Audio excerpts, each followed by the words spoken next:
Welcome to the History Maps podcast, July 6th, 1415. We are at the Council of Constance. Right.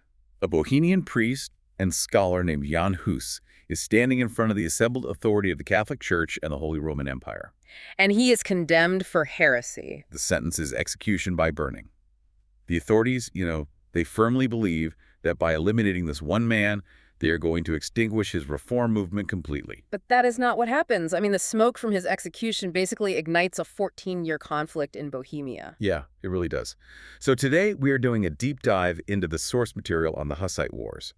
We're going to look at how a militia, mostly made up of commoners using converted farm equipment and early firearms, managed to repeatedly defeat the combined military strength of the Holy Roman Empire, the papacy, and various European monarchs. Because they launched successive crusades against them, right? Yeah, they did. And the tension we want to unpack here for you is pretty fundamental. How does a local disagreement over religious doctrine and, well, church corruption escalate into a full-scale revolution? A revolution that completely redefines medieval warfare, no less. Right. To understand that escalation, we really have to look at the core theme of this period, which runs roughly from 1419 to 1434. Okay, so it wasn't just a religious conflict. Far from it. It was this profound intersection of theology, emerging military technology, and a very early sense of national identity among the Czech-speaking population. So they were fighting for their interpretation of the divine. Yes, but also for political autonomy. Yeah. And social reform. Okay, let's unpack this logically. Because before armies march, ideas have to spread. They do. To comprehend the violent reaction that followed his death, we need to look at what Jan Hus was actually preaching. Well, the sources show that starting around 1402, Hus started denouncing the corruption he saw within the church and the papacy. Heavily influenced by an English theologian, right? John Wycliffe. Yes, Yeah. Very heavily influenced by Wycliffe. And if we connect this to the bigger picture, the context of the early 15th century is critical here, because the Catholic Church was going through the Western Schism at the time. Right. For those studying this era, the schism was a long period when multiple men claimed to be the true, legitimate pope. I think at one point there were 3 separate papal claimants. There were, and each of them was excommunicating the followers of the others. Which, if you are an average person living in medieval Europe, that is an existential crisis. Oh, absolutely. Your entire salvation depended on receiving sacraments from a priest who was ordained by the true pope. So this division just completely eroded the moral authority of the church hierarchy. It did. And into this very chaotic environment steps a figure known as Antipope John the 23rd. Now, the term antipope sounds a bit strange today. What does that actually mean in this context? Well, an antipope is basically a person who claims to be the pope, and they lead a significantly large faction within the church, but their claim is ultimately deemed invalid by the established Roman Catholic Church. Okay, I see. So in 1411, this particular antipope proclaimed a crusade against King Ladislaus of Naples. Because Ladislaus supported a rival papal claimant. Yeah, but wars cost money. Always. To fund this military endeavor, he authorized the sale of indulgences in Bohemia. Let me clarify indulgences for a moment, just because it is such a key piece of this puzzle. Go ahead. Essentially, selling indulgences meant the church was accepting financial payment in exchange for reducing the temporal punishment for sins. Right. You pay a fee, and you spend less time in purgatory. And Hus loudly and bitterly opposed this practice. He explicitly quoted Wycliffe's arguments against it. He did. In many ways, you could view Jan Hus as a medieval whistleblower, publicly calling out these institutional practices that he felt contradicted core religious teachings. And that opposition resonated deeply in Bohemia. I mean, the Czech population felt financially exploited by a distant, fractured church hierarchy. So Hus won a lot of support among the common people. He did, and among the local nobility, too. But he also provoked severe complaints of heresy. Which brings in Sigismund of Hungary. Right. The situation escalated until Sigismund intervened. He was the king of the Romans, the heir to the Holy Roman Empire, and brother to King Wenceslaus IV of Bohemia. So Sigismund convenes the Council of Constance in 1414. Primarily to resolve the Western Schism, but also to address these localized religious controversies in Bohemia. And this is where the betrayal occurs, which really feels like the spark for everything that follows. Yeah, the safe conduct issue. Right. Hus agreed to attend the council to defend his views, but he only went because he was under a strict guarantee of safe conduct provided by Sigismund himself. He was promised absolute safety. But when he gets there, the council leaders argue that promises made to heretics are not binding. So he was imprisoned, put on trial, and ultimately burned at the stake. Consider the outrage this would cause for you if you were living in Bohemia at that time. What happens when a guarantee of safety from the highest secular authority in the land is just openly violated? It shatters any remaining trust. I mean, the execution of Huss merged the desire for religious reform with a fierce defense of Bohemian sovereignty. The nobility in Bohemia and Moravia were furious. Oh, they largely favored church reform anyway, and they were outraged that their countryman was murdered by foreign powers. So in September 1415, they send a document known as the Protestatio Bohemiorum. To the Council of Constance, yeah. This was a formal, legally structured document condemning the execution in the strongest possible language. Essentially asserting that Bohemia would not be dictated to by an unrighteous council. Exactly. Well, yes, that was their core argument. And Sigismund's reaction to this protest was entirely hostile. He sent threatening letters back to Bohemia. He basically declared that he would shortly drown all Wycliffites and Hussites. Naturally, threatening to drown an entire population only incenses them further. Yeah, it really does. King Wenceslas IV, influenced by his brother Sigismund, tried to stem the growing movement. But the unrest was already spreading, right? They were driving Catholic priests from their parishes. It was. The situation reached a boiling point in Prague. Many prominent Hussites left the capital to hold meetings in rural areas, violently denouncing Sigismund. They were preparing for the inevitability of conflict. They were. But the definitive point of no return occurred in the city itself. This event really forced citizens to choose a side. It shifted the movement from a protest to an open rebellion. Wait, what happened in Prague? Because up until now, this sounds like angry protests and strongly worded letters. Right, rural organizing. Does not sound like a war yet. Well, the shift happens on July 30, 1419. A Hussite priest named Jan Zalewski was leading a procession through the streets of Prague's new town. Okay. They marched to the new town hall, demanding the release of several imprisoned Hussites. And according to accounts from the time, a rock was thrown from a window of the town hall. Striking Zalewski or someone near him, and the crowd just erupted. They stormed the building. They overwhelmed the guards, and they threw the king's representatives, including the burgomaster and several town councilors, out the windows into the street below. This is the first defenestration of Prague. Defenestration literally meaning to throw someone out of a window. Yes. Several of those officials died from the fall, or they were killed by the mob once they hit the ground. So the defenestration was a visceral, highly symbolic rejection of authority. It was. And it suggested in the sources that King Wenceslas IV was so stunned by the news of this violent uprising that the shock precipitated his death shortly after on August 16, 1419. Or it's possible he died of natural causes related to a stroke. Right. Regardless of the exact medical cause, his death created a severe power vacuum that really accelerated the descent into full-scale war. So the king is dead, the nobility is furious, and the citizens of Prague have just murdered the town council. The rebellion is fully underway. It is. But the sources show that the movement immediately began to fracture. Because they were far from a unified monolith. Right. To understand the wars that followed, we really must understand who the Hussites actually were. Well, at the center of their shared identity was a specific symbol, the chalice. The chalice represented a core theological doctrine known as Utricism. Derived from the Latin phrase sub utraque specie, meaning under both kinds. And shortly before his death, Jan Hus had accepted this doctrine. Yeah. It asserted that all faithful Christians had the right and obligation to receive communion in both kinds. Meaning both the consecrated bread and the wine. Right. I have to pause you there and just play devil's advocate for a second. To a modern listener, debating whether to take a sip of wine during a religious service might seem like an incredibly minor administrative detail. Sure. It certainly does not sound like something worth starting a 15-year war over. Why did this specific physical act matter so much to the people of Bohemia? That raises a very important question, and the answer really lies in medieval social structure. Okay, how so? The social implications of the chalice were profound.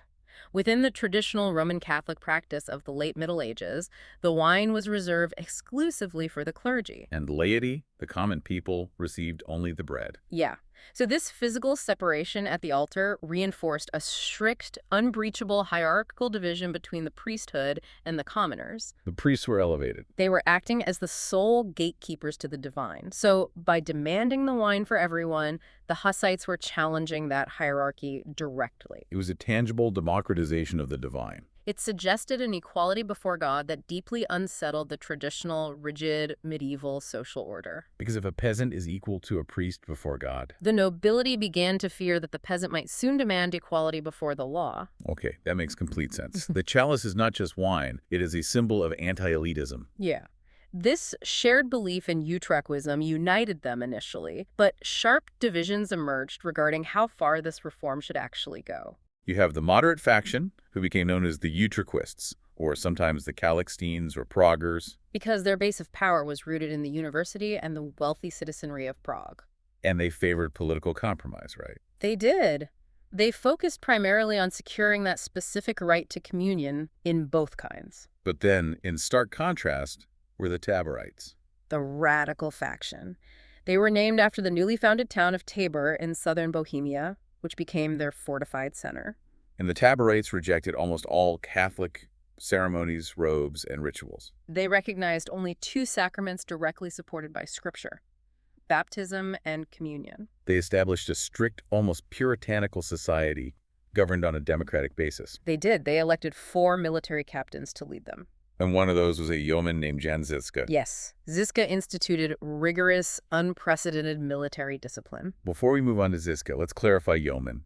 We hear that word a lot in historical texts. What does it actually mean in this context? Well, a yeoman in this context refers to a member of the lesser nobility or a freeholder who owned a small amount of land. So Žižka was not a high-ranking lord with vast estates. No, he was a professional soldier with extensive combat experience, likely gained as a mercenary.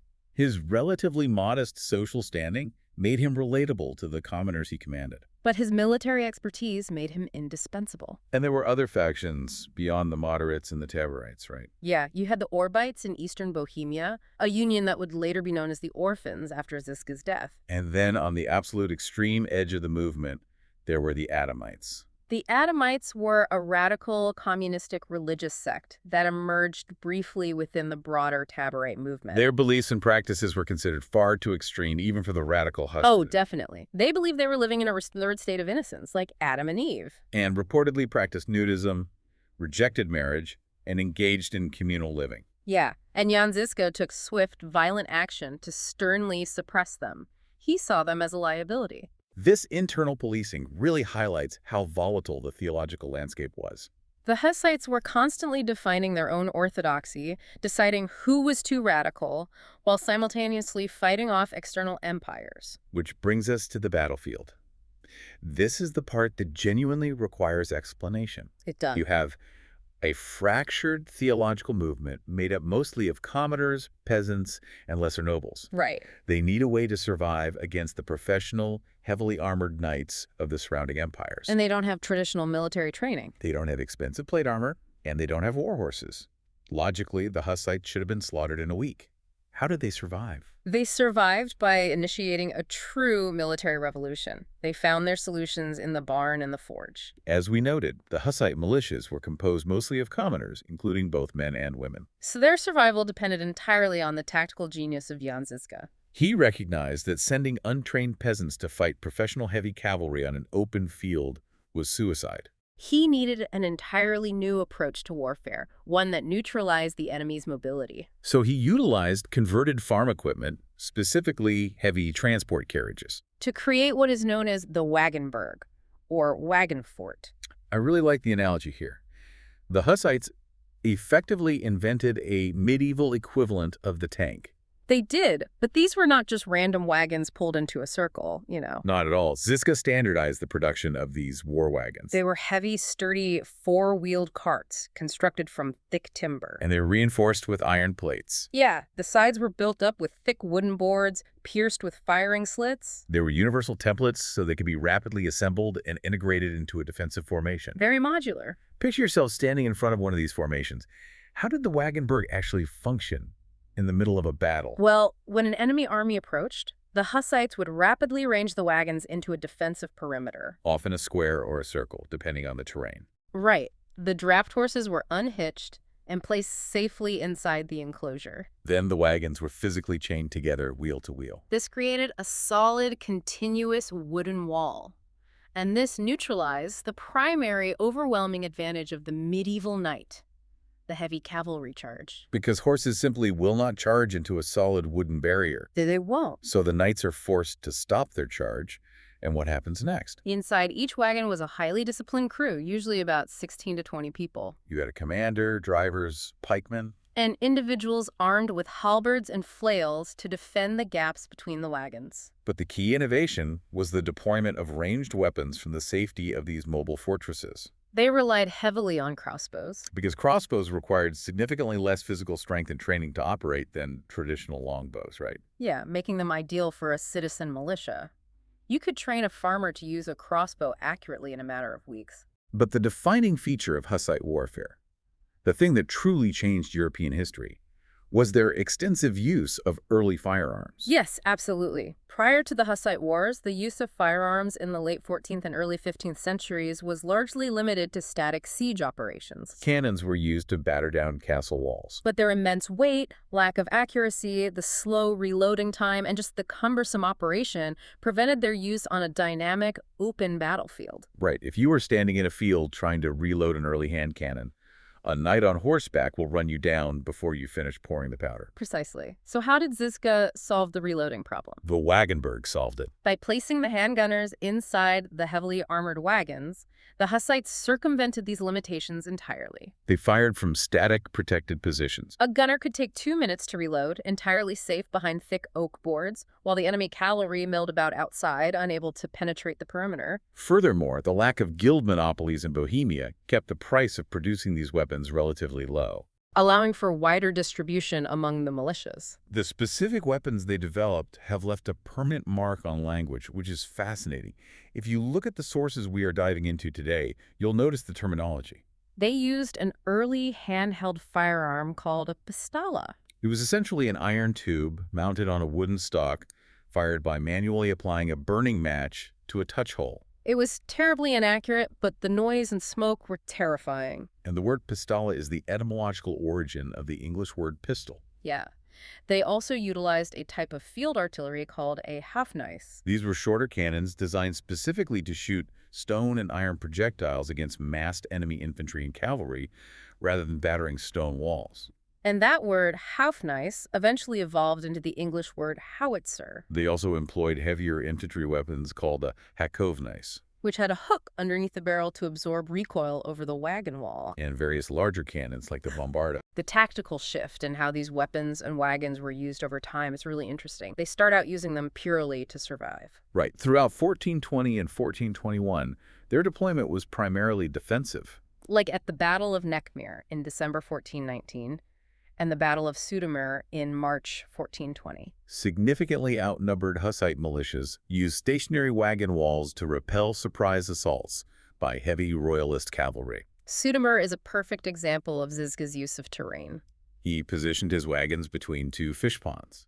forcing the heavy cavalry to attack through a narrow, muddy approach. The firearms and crossbows broke the initial charge, The mud bogged down the knights. and then counterattacks were conducted by Hussite infantry rushing out from between the wagons with flails and halberds to pull the knights from their horses. But they do not just stay on the defensive forever. The tactics evolve. They go from static defense to mobile defense. At the Battle of Zlatice at Vladar Hill in November 1421, Ziska used the moving wagon forts to cover his retreating troops, he maintained a cohesive, moving, defensive perimeter. allowing his army to extract itself from a dangerous position without breaking ranks. And the final stage of this evolution is full offensive deployment. This occurred a month later, during the Battle of Kutna-Hora in December 1421. The town of Kutna-Hora, a wealthy silver mining center, had initially pledged allegiance to the Hussites. However, an uprising of ethnic German townsmen handed control of the city to the invading Crusader forces.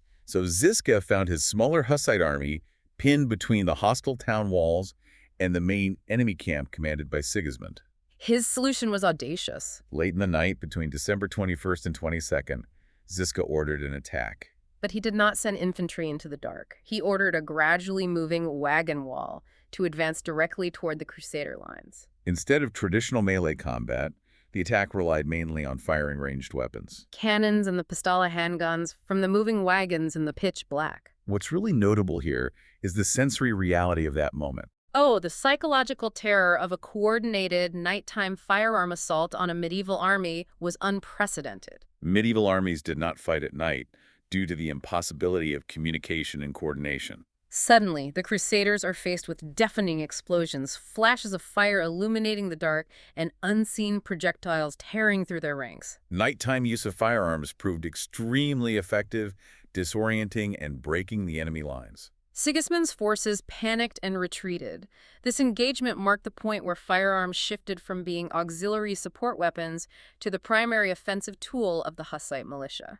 Alongside these tactical innovations on the battlefield came a profound legal and social shift back home. In 1421, a formal legislative assembly of the realm's leaders convened, known as the Kozlov Diet. For context, a diet in this era wasn't about food or nutrition. Right, it was a formal, deliberative assembly of nobles, clergy, and town representatives to make legally binding decisions for the state. And at this diet, they established a formal legal duty for all inhabitants to obey the call to arms issued by the elected provisional government.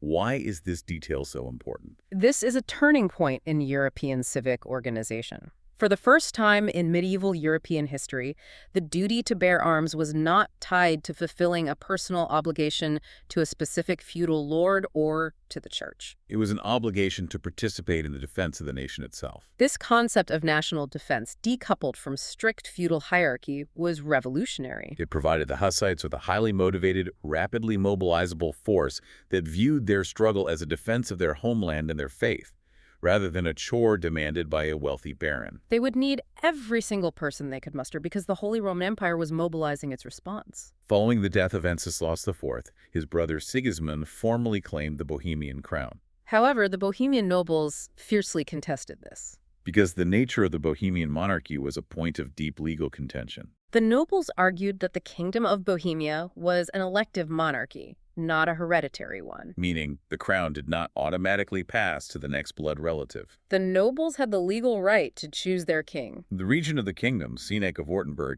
explicitly rejected Sigismund's claim on the grounds that he had not been formally elected by the Bohemian estates. But Sigismund, as the future Holy Roman Emperor, had powerful international backing. He had the backing of the Pope. Pope Martin V issued a papal bull on March 17, 1420. A papal bull is essentially an official, public decree or charter issued by a pope, usually concerning matters of supreme importance. This specific bull proclaimed a crusade for the destruction of the Wycliffites, Hussites, and all other heretics in Bohemia. A vast army gathered from across Europe, composed largely of lords, knights, and adventurers hoping for spiritual absolution and earthly pillage.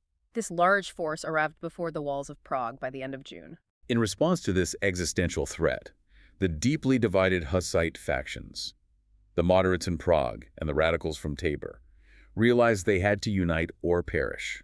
They came together to formulate their core demands. These demands were codified in a crucial document known as the Four Articles of Prague, authored by the contemporary chronicler Lawrence of Brzova. If you are looking for the manifesto of this movement, the four articles are it. Let's break them down.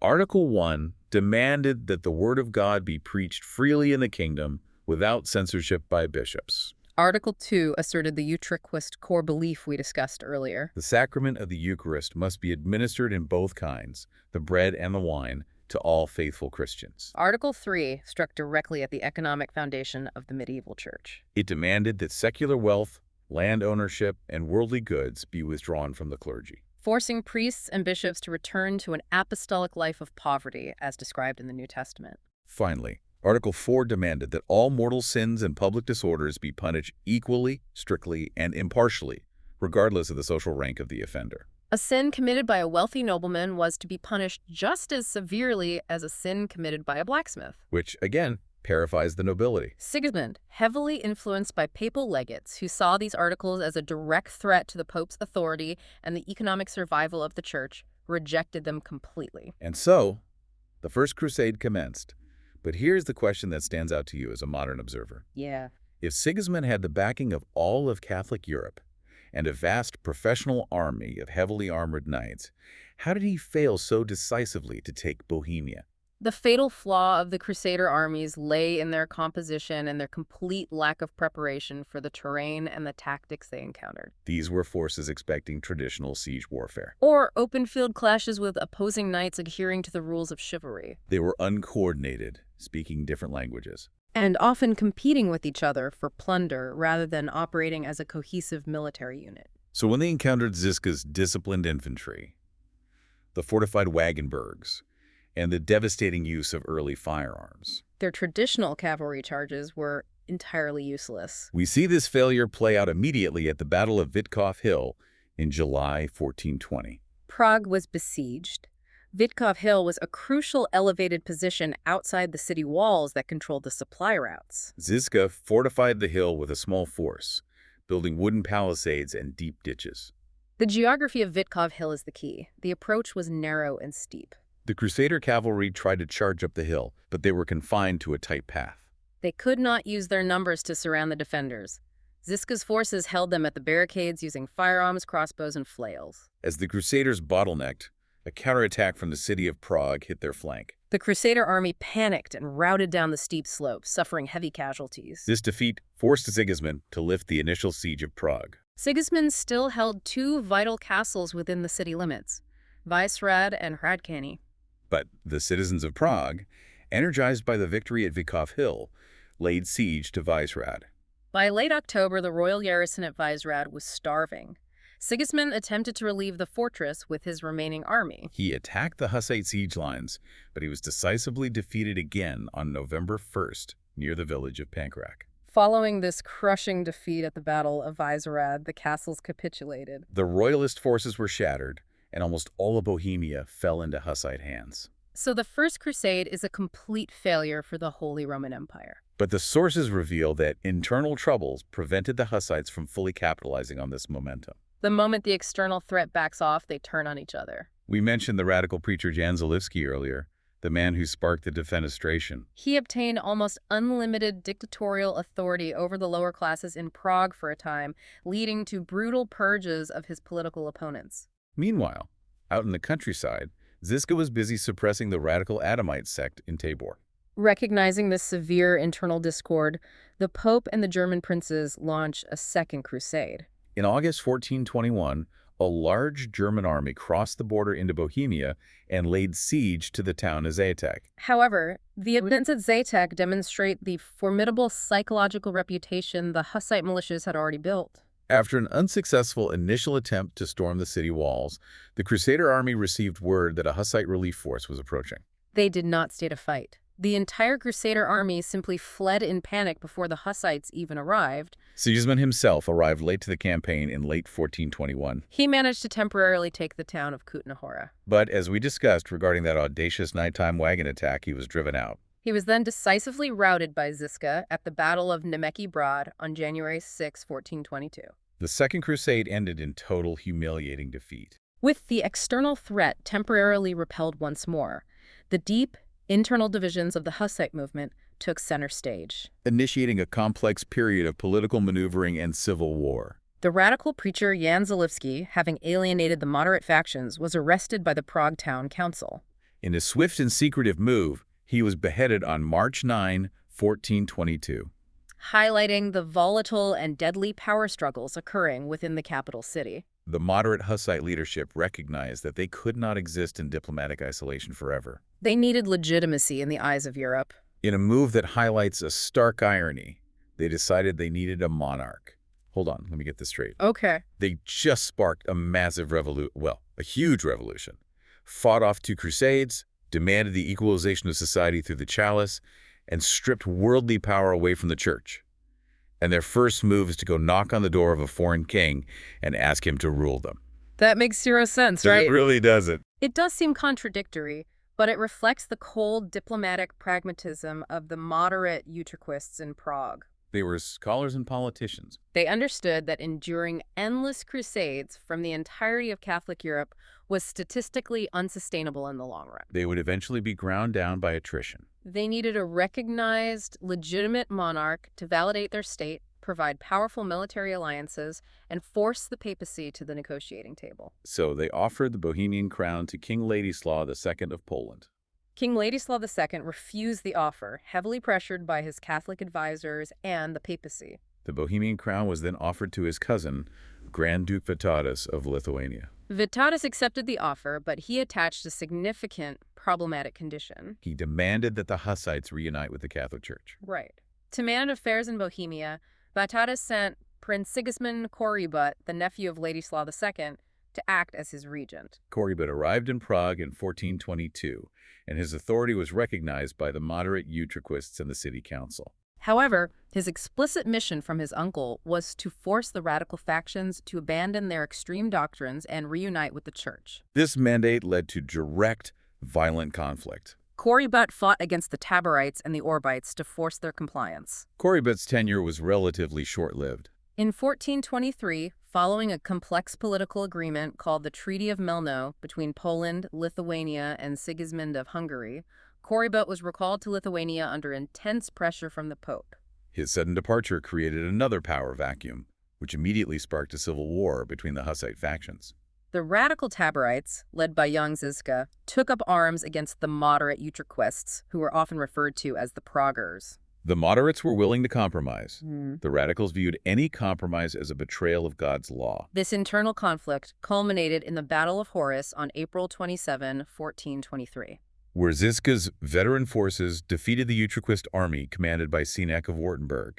You would think that while the Hussites were busy fighting each other, the Catholic powers would swoop in and crush them. A third crusade was called during this civil war, but it failed completely to materialize into a meaningful threat. Why did the empire fail to capitalize on this? The failure of the Third Crusade illustrates the profound geopolitical fatigue and internal discord plaguing the Catholic forces. Poland and Lithuania, despite signing treaties with Sigismund, were reluctant to wage a brutal war against the closely related Czech population. The German princes were constantly distracted by their own territorial disputes and financial issues. King Eric VII of Denmark, who had actually arrived with a large force intending to fight the heretics, assessed the disorganized state of the Crusader camp, simply turned his army around, and went home to Denmark. Free from foreign invasion, the Hussite factions continued their internal strife until a fragile peace treaty was brokered at Leiden in September 1424. This was aided by the return of Prince Sigismund Korybut, who came back to Bohemia in open defiance of his uncle, and actually joined the Hussite leadership. But shortly after this peace, the movement suffered an irreplaceable loss. Jan Zizka died of the plague in October 1424. Command of the Taborites passed to a priest and military commander named Prokop the Great. And Prokop leads the Hussite armies into a completely new aggressive phase of the war. This new phase marks a dramatic strategic shift. The defense of Bohemia transforms into the exportation of the war. The Hussites begin launching large-scale, coordinated raids into bordering countries, operations they called the Spanal Jizdi, which translates to glorious rides or beautiful rides. Under Prokop the Great, Hussite forces invaded Silesia, Saxony, Hungary, Lusatia, and Meissen. These were not just border skirmishes, these were deep incursions. What was the strategic logic behind these raids? The logic was deterrence through devastation. These neighboring territories had continuously supplied troops, money, and resources for the papal crusades against Bohemia. Prokop reasoned that the best defense was a terrifying offense. By bringing the devastation of war-burning towns, destroying crops, demanding tribute to their lands, the Hussites hoped to inflict such economic and psychological pain that they would compel the German princes and regional rulers to withdraw their support for any future papal campaigns. In the midst of these raids, a fourth crusade was launched in 1426, led by Cardinal Henry Beaufort of England. They crossed into Bohemia but were severely defeated by Prokop and Sigismund Korybut at the Battle of Aussig in June 1426. And the remaining forces were crushed again at the Battle of Tachov in 1427. So did the glorious raids actually work as a deterrent? No, the strategy ultimately failed in its primary objective. Rather than forcing the neighboring powers to abandon the Crusades and seek peace, the raids entrenched European hostility. The constant, brutal threat of Hussite incursions convinced the regional rulers that the Bohemian heresy was a contagious disease that had to be eradicated at all costs. It ensured a steady supply of motivated soldiers and funding for continued warfare, as the German princes were now fighting to protect their own borders. The raids did, however, produce moments of profound symbolic resonance that are incredible to read about in the sources. In 1433, a Hussite army of 7,000 men marched through Neumark into Prussia, capturing the town of Dierschau. They marched all the way to the Baltic Sea near Danzig. The narrative here is striking. Picture this: an army of Central European commoners who have fought off the entire world for over a decade finally reached the ocean. They hold a victory celebration on the shore. They fill their water bottles with sea brine to take back home, Singing their battle hymns on the beach, proving to themselves and to all of Europe that they can march unimpeded across the continent. It was a powerful display of logistical capability, discipline, and unchecked military reach. But the most significant proof of the psychological supremacy the Hussites had achieved occurred slightly earlier, during the Fifth Crusade in 1431. This event truly encapsulates the entire war. Let's set the scene. Frederick I of Brandenburg and Cardinal Cesarini crossed the Bohemian border with a vast crusader army in August 1431. Laying siege to the town of Damascus. On August 14, a Hussite relief army, reinforced by Polish Hussite volunteers and commanded by Prokop the Great, arrived. What happened at Damascus is a testament to the terror the Hussites inspired. According to detailed historical accounts, the Crusader army did not even wait for the battle to commence. They were positioned near a thick forest. As the Hussite relief force approached, the Crusaders heard the heavy thud of the war wagons. Then echoing through the trees, they heard the sound of thousands of Hussites singing their renowned, thundering battle hymn, "Ye who are warriors of God." Finally, they saw the distinctive chalice banners appearing on the horizon. They hear a choir, and they see flags. And what does this vast professional Crusader army do?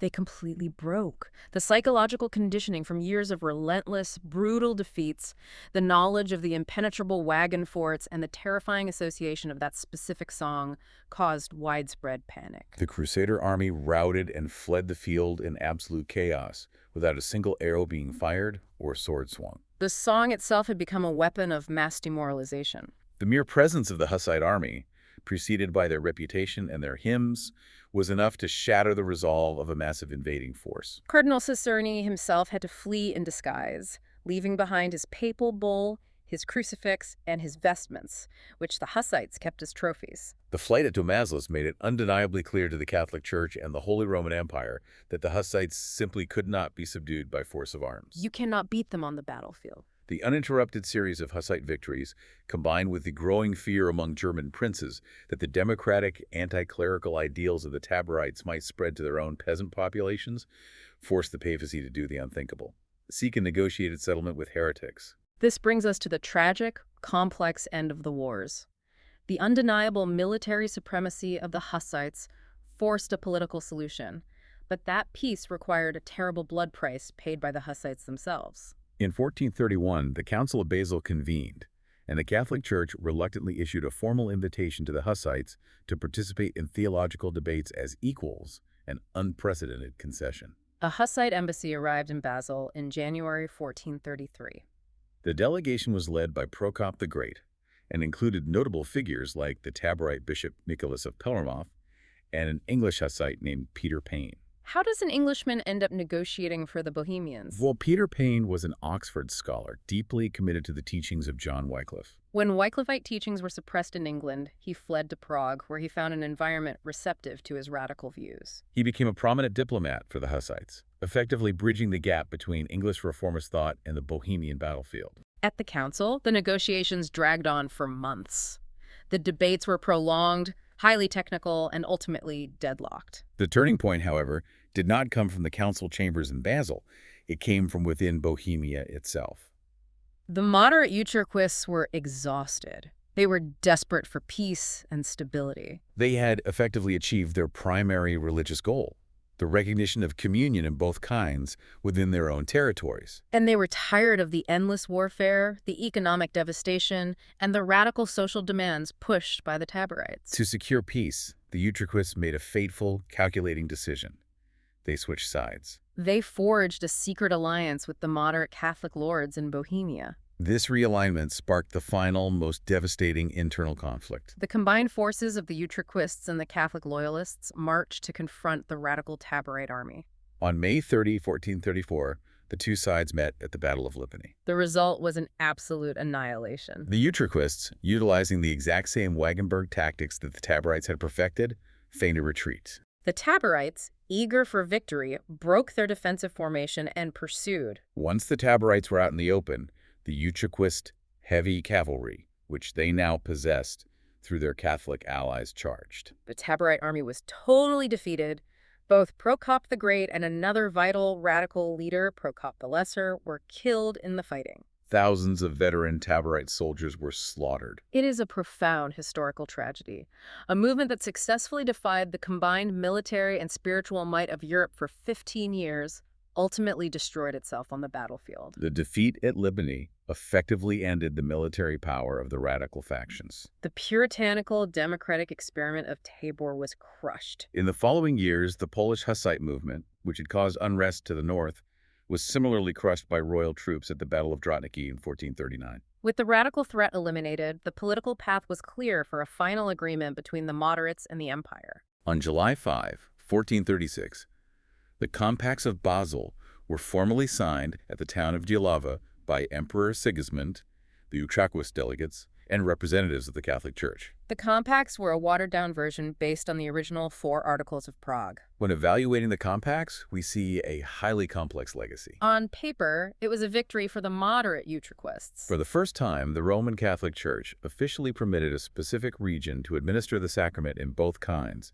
and recognized their distinct rights as valid. However, politically and socially, the compacts represented a sweeping restoration of the old medieval order. Sigismund, the man who had promised Jan Hus safe conduct to his death 21 years earlier, was finally accepted as the legitimate king of Bohemia. The radical clergy were marginalized, and the democratic, egalitarian experiments of Tabor were completely dismantled. The nobility regained their unquestioned power. Wars eventually end, but the scars they leave and the lessons they impart reshape the future. The aftermath of the Hussite Wars was severe, both locally and across Europe.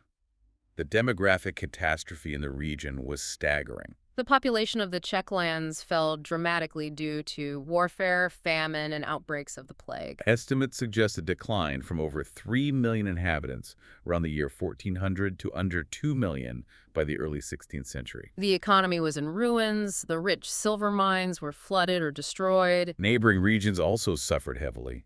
The constant raiding meant that areas like the bishopric of Würzburg in Germany were left so impoverished that the economic devastation directly contributed to a severe peasant uprising decades later in 1476. The socioeconomic tremors of the Hussite Wars vibrated for generations. And the political stability established by the compacts did not last forever. The papacy never fully accepted the existence of the Utraquists. In 1466, Pope Paul II excommunicated the Hussite King George of Podobrady. This led to an invasion by Matthias Corvinus, the powerful king of Hungary, under the familiar pretext of returning Bohemia to Catholicism. It wasn't until the religious peace of Kutná-Hora in 1485 that the religious conflicts in the Czech lands definitively ended, granting equal legal status to both Catholics and Utraquists. Despite the violent suppression of the Taborites at Lipany, their deeper theological legacy survived in the shadows. The Utraquist creed remained the established state church of Bohemia for nearly 2 centuries. Furthermore, the intellectual and pacifist traditions of the radical Hussites, heavily inspired by the writings of a thinker named Petr Chelsicky, were preserved by a group known as the Moravian Brethren. Founded in the mid-15th century by a man known as Brother Gregory. They continued the strong, quiet opposition to Roman authority, focusing on community, education, and strict adherence to the Sermon on the Mount. When you look at the broad sweep of European history, the Hussite innovations, both their integration of firearms into field tactics and their unwavering demands for religious reform, laid the absolute groundwork for the next century of upheaval. The connection to the broader Protestant Reformation is undeniable. The Hussites demonstrated, through sheer physical endurance and tactical brilliance, that papal authority and imperial military might could be successfully resisted by common people. They established a working precedent for regional religious autonomy. They were, in every sense, the proto-Protestants. By the end of the 16th century, the inheritors of the Hussite tradition in Bohemia largely merged with the broader Protestant movement following the teachings of figures like Martin Luther and John Calvin. Permanently altering the trajectory of Christianity. Luther himself later wrote, "We are all Hussites without knowing it." Consider the legacy of the words howitzer or pistol words spoken every day in modern military contexts. They trace their roots back to a group of desperate farmers, merchants, and commoners in the 15th century who decided that their direct relationship with the divine was worth fighting for. They hitched their farm wagons together, lit their crude matches, and forever changed how wars are fought and how faith is practiced. What other modern realities were born in the fires of an obscure, forgotten rebellion? Thank you for listening. History Maps. Learn history visually.